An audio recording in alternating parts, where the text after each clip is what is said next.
Sam Villa is the co-founder of Sam Villa Tools, Redken Global Artistic Ambassador, International Influence of the Year, and NAHA Lifetime Achievement Award winner. Today, we're going to hear all about his story, how he got to where he did, and so much more. Welcome back to the Hairdresser Strong Show. My name is Robert Hughes, and I'm your host. Today, I'm with Sam Villa. How you doing today, Sam? Robert, I am doing awesome. It's a beautiful day here in Florida, and I'm really particularly excited to be here with you and Hairdresser Strong.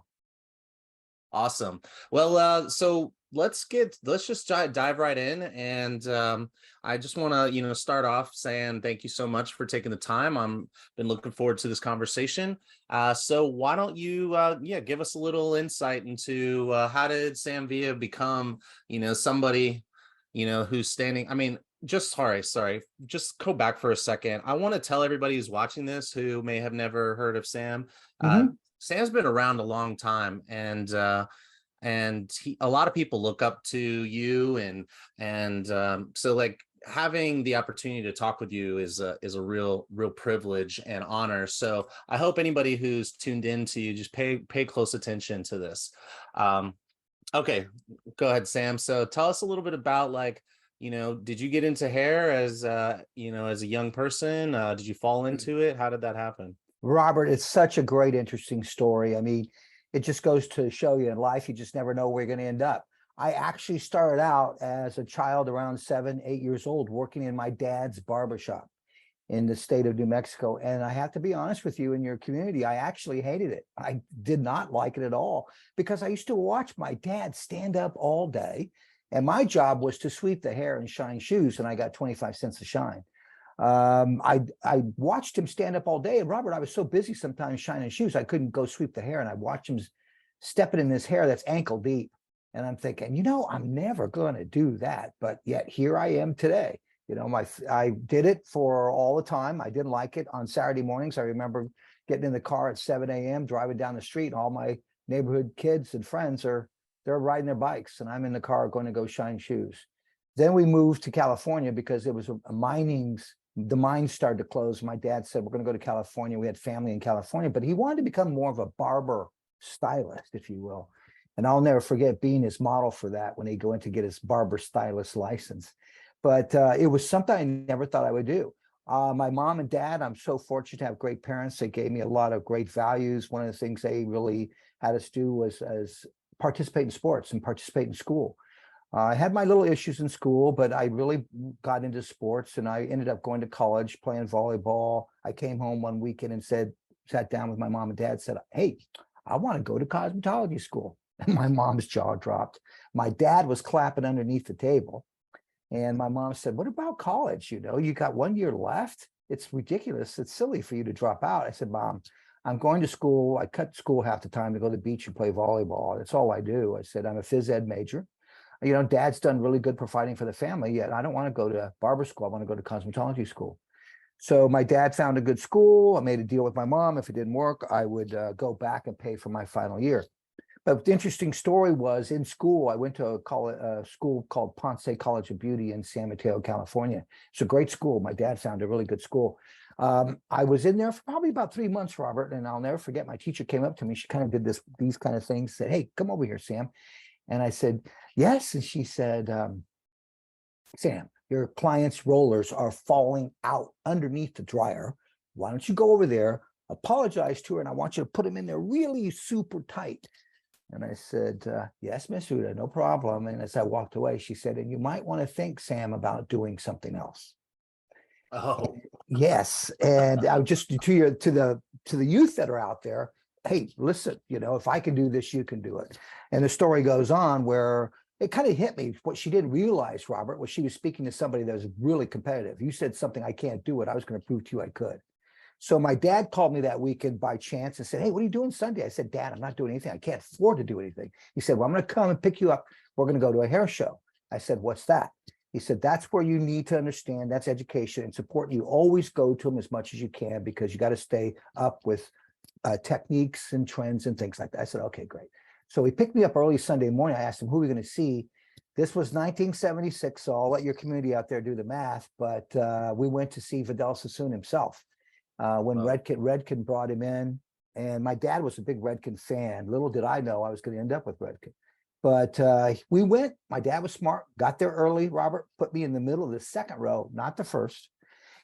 And I watched Vidal Sassoon, Alan Benfield Bush, Roger Thompson, Christopher Broker. I watched these great guys just take these Asian ladies with long hair and just melt it down in these great shapes. I was on the edge of my seat. And my dad pulled me back. I said, Dad, I want to do that. And he said, what's that? I said, I want to be up there someday and do that. He goes, eyes here, Samuel-san. You must understand that that's all ego and no money. If you choose to do that, prove to me you can do it. Staying humble, no ego, manage your ego, but most of all, make some money. You know, that's why you're going to establish a career. It's not going to be a job. It's going to be a career. And that's for your youth out there. Look at it as a career, not necessarily a job.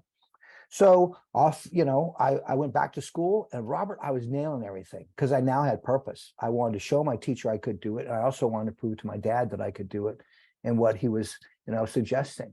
After that, after beauty school, I worked in a salon. About 4 or 5 years later, opened up my own salon, had that for 20 years. And meanwhile, during that, I had signed up with Redken. They asked me to come on board. I went on board. I moved to New York, became an artistic director. One of the things that I want to share with your community, if you can help, one of the things my dad told me was, if you can help people get what they want, you will get what you want.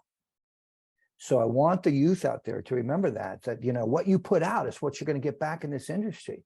What I did, people ask me, Robert, how did you get where you're at?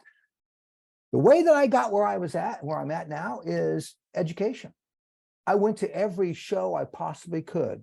I saved up money for tickets, and I'd go. Sometimes I'd learn something, and then I'd learn the things not to say, not to do.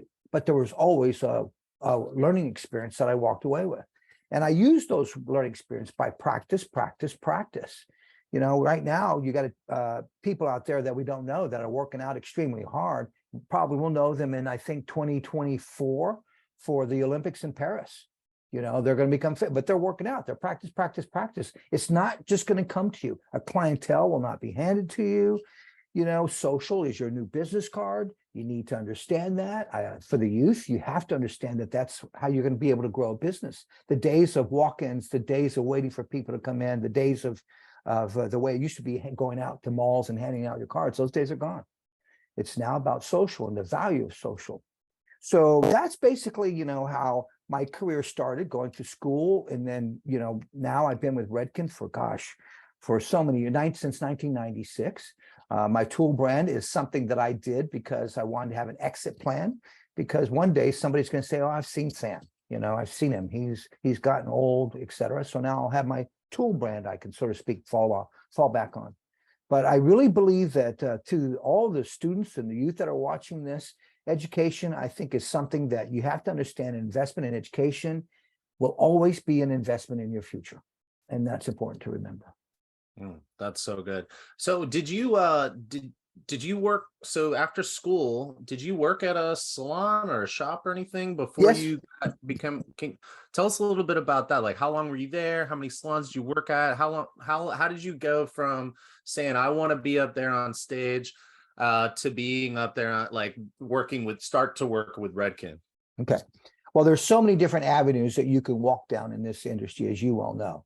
You could own a salon, manage a salon. You've got so many skill sets that you can move into. You could specialize in color, whatever it is you want to do.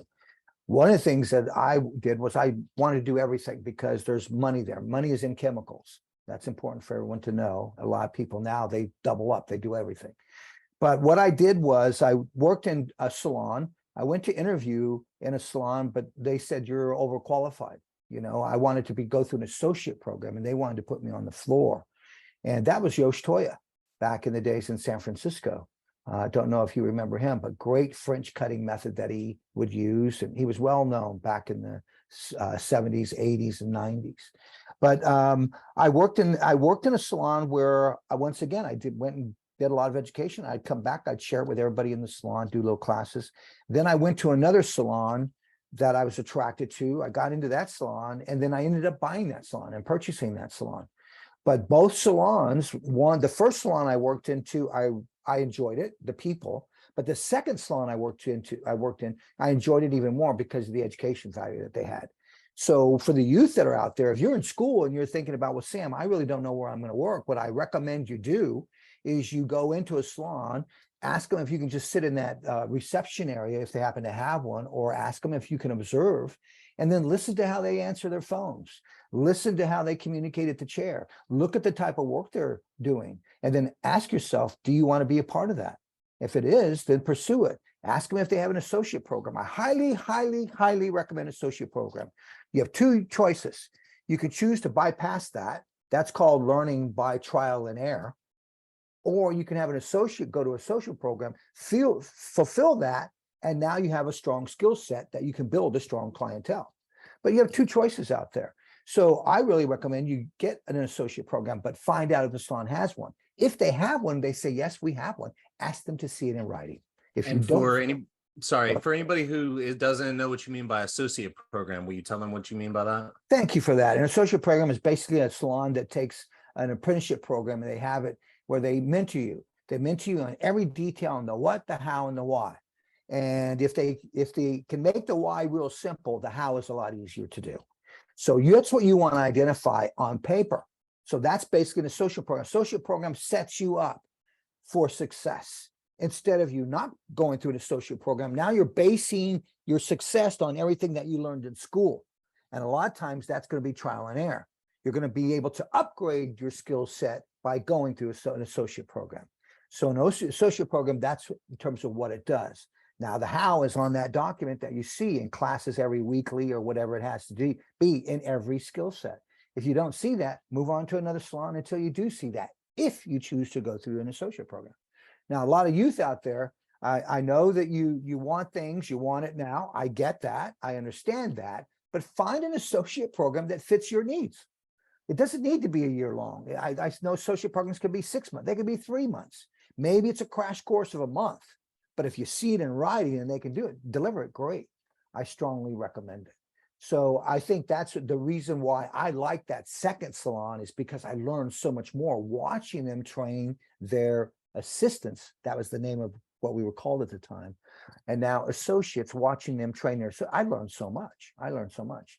But education is a must in this industry. I don't want anybody to have an attitude out there that you think you know everything. Oh, I can do that haircut. Okay. Can you do it this way? And oh, by the way, can you also do it this way? Because I really believe, Robert, there's danger in the comfort zone. I want to find 3 ways to cut a wolf. 3 ways to cut a wolf. And there's so many variations of a wolf. A one-length bob. You know, I've got maybe 5 ways that I can cut a one-length bob. So, and people go, well, why, Sam? Well, it's about your communication skills. Your communication skills are going to build your wealth. I want your community to hear that, especially in today's world. I'm going to say something that a lot of you might disagree with me, but I really believe that it's about the experience that you create for that individual in the chair versus the skill set. If you can believe that.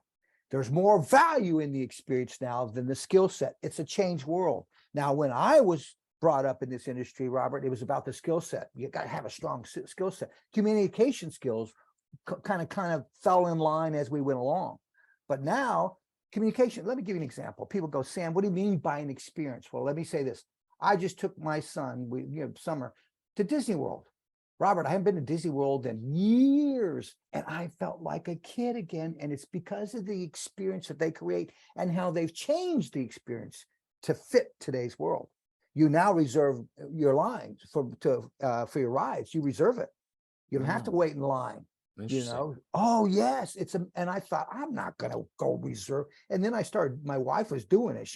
And I'm going, wow. She goes, hey, it's time for us to walk to this ride. It's time for us to walk to this ride. I go, wow, this is amazing. So imagine experience at the chair. And the youth, please. The good Lord gave you 2 of these and 1 of these. As a hairdresser, you need to use these more than use this. So I want you to listen to what I have to say right now. What do I mean by the experience? Money will follow the experience. I want you to get that first, okay? Because what I really believe that there's just too much people, I just want to be transparent here. People need to stop chasing money and start chasing purpose. And that relates, oh yeah, it relates to today's world. Stop chasing money, because if you chased purpose, like purpose, I want to help people get what they want, then I'll get what I want. Now put that chase purpose, that's the purpose, helping people get what they want. The money will come. The money will come. People start talking to you, you're going to get booked. So experience. I'm so excited to be with you. The experience, okay? The experience is when you get to the blow dry part of what you just did, give them a new look. And it's a new client. Simply take their phone, put it on a monkey tripod, and videotape you teaching them how to blow dry it. Hand them the blow dryer, hand them a round brush, look at their mechanics, coach the mechanics. So what I'm trying to say is that video, you're showing the product. Here's the product I'm using, Louise. Here's how I'm blending it, how much I'm using. Here's how I'm using a round brush. Here's how you're going to blow dry your fringe area. Here's the products. Here's how you're going to apply. All of that is on a video. So can you imagine after that service, you're handing the phone back to that client and you're saying, you know, you now have your own YouTube video and you're the star. And now you get to take me home every day with you. I'll be there on your vanity. Put me on your vanity. I started it by saying, good morning, Louise. Let's do your hair. So I think, see, that is added value. And salons need to wake up and say, put a tripod with a little sign that says, for a free tutorial, place your hair here. Place your phone here. I I mean, love that. but Robert, people want things they want value. That's so Value. good. Price is what they pay. Value is what they get. So I want you to ask yourself, pause for a moment, just say, what value are you giving them? You know, another one is if you doing a color, I know a lot of people now are saying, Sam, I'm up my prices. I'm spending my entire time with that client. Great, fantastic, because that's what people really want right now. Now, if you're going to do that, what are you doing while the color's processing? It's processing for, let's say, 45 minutes. Well, you know, I'll visit and I'll go, okay, I tell you what, why don't you grab a pivot point tripod, a pivot point mannequin, and set it in front of them and teach them how to do a ponytail with an elastic, but teach them how to cover the elastic. Teach them how to do a simple braid. And by the way, Robert, the client has a pixie haircut. So you're probably wondering, why would you teach them that? Because I'm going to make them the hero of the family, and everybody in the salon is watching me, the talent I have and the teacher that I have. I really believe that the stylist that stands behind the chair, listen to this, my friends, the young ones, that stands behind the chair and becomes the educator behind the chair is going to win the game in the future. So imagine this. You're saying, okay, well, what's an experience feel like? What's it feel like? Imagine this. Giving the client an opportunity to escape from life. Chill or chat? What do you prefer? Oh, Sam, I've been so busy. I just want to chill. Great. You're giving them an experience they desire. Okay, how about this one? Healing and relaxing. You can make an experience about healing. Healing, believe it or not, yes, we have the opportunity to do that. I mean, a lot of people say, Sam, I enjoy having a 5-minute conversation. When I walk away with you, 5-minute conversation, man, I feel better. Okay, that's a communication skill that maybe I happen to have. Or relaxing, you know, those little things that you do to make them relaxing. Or maybe it's fun and light. It's an experience that's fun and lighthearted. Maybe it's the ultimate self-care experience. I think that's, you know, that's something. Maybe it's just a connection. Maybe it's just laughter. Those are examples of experience that people can have feeling better. So, you know, don't get me started on all this stuff, my friend, because I got to tell you, the industry has changed and I want people to do it, to understand, you know, that you got to change with it. You got a choice, keep doing what you want. You've heard that, or change. The seasons change. And I think as hairdressers, we need change. The problem why people don't change is because they're stuck in their comfort zone. And what I mean by that is, you know, get yourself to a live event. Get yourself, yeah, the computer's great, but the computer can't touch your heart. The computer can't answer your questions immediately. You can't network with people as you can at a live event, like at a Presley Poe event, where you can really network and schmooze. And, you know, you walk away with a little bit more focus. You walk away with an attitude of winning a little bit more, but winning in the right way. It's so good. It's so good. I really appreciate this conversation on customer experience and value, because I've been feeling like we need to spend a little more time talking about that. I feel like you know, other than how to cut hair videos, how to color hair videos, there's a lot of narratives and conversations and memes and videos posted about how to protect your business or how to handle a difficult client, or none of the positive sides of working with people day in day out. I don't hear anybody talking about the incredible experience that they created for their guest. And I don't know if that's because it doesn't trend well on social media, if people like hearing these like more empowering, I know my rights, this is my business, I run this, charge your worth, stuff kind of stuff. And I'm just wondering, like, hey, can we talk about how to actually build a business and build relationships and serve the community? Well And said. I'm really glad that you brought that up. So I think I would love to maybe expand a little bit on that, or dig a little deeper with some stuff on that. But before, and maybe that we do that in another conversation. But before we wrap this up, we started off with talking about your journey, and you went from school to salon to salon.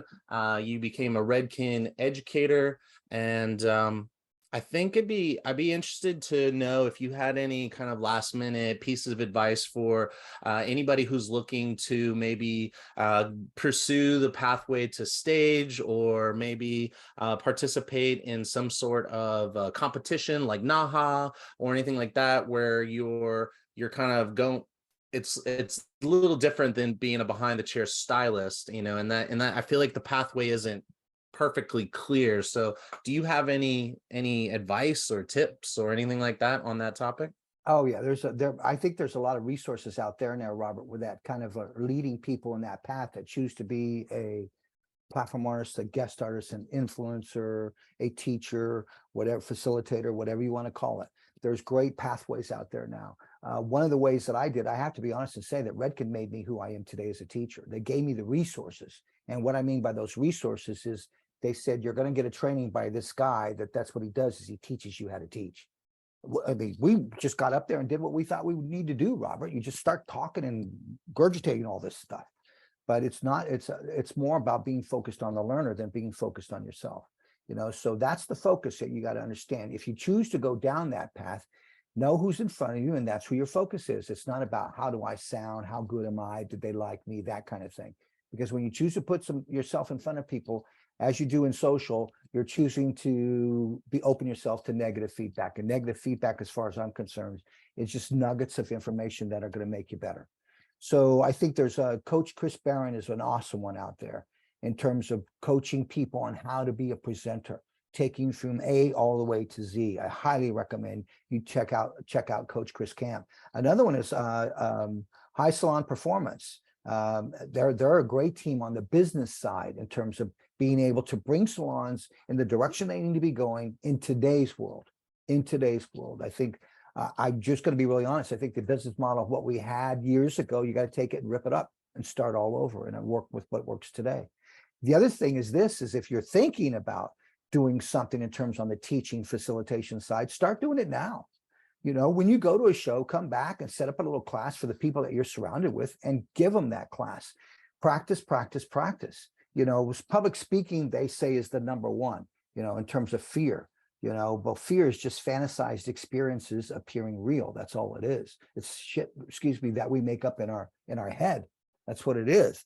But I come from a world where I was really shy, and that's one thing my father said: if you're going to do this, you need to get away from your shy little self. And the reason because you're going to have clients sitting there with you. So I think the journey is not easy of being a platform artist, a guest artist, an influencer. It's not easy. It's a long journey. I think that, learning the right way on how to do it and focusing on the fact that it's not about me, it's about them. Number one. And number two, always continue to upgrade my skills as a facilitator and research. So it's, there's paths out there that you could follow that lead you into this. But I highly recommend too, find a brand or an influencer you want to connect with them, and then just show up in the model room or show up and start handing them pens. Start doing that. When someone comes up to me and they're so genuine, I just had a guy do that. Now he's been with me a year and a half. He wouldn't leave the classroom. He sat there in the front row in the same seat all day long. And finally went up to him and said, dude, you need to go see someone else. there's a lot of good education out there. He goes, no, this is where I want to be. And someday I'm going to work with you. And I'm like, okay. But after that, we had a conversation, and I loved where his mindset and his headspace was. He had it intent and purpose that was his goal. So now he's been with me a year and a half and working his way onto the art team. He's determined to work his way on the art team. So practice, determination, find that path. And if I can do it, you can do it. Awesome. Thank you so much. My This was pleasure. a great little chat, and I feel like it's a great little intro to a number of topics. And so definitely, if you're watching this, tune in to the next conversation that we have. And until then, I want to thank you again for your time and coming out. My pleasure, my friend. And remember, my friends, your progression is my obsession. Awesome. All right. Well, until then, see you later.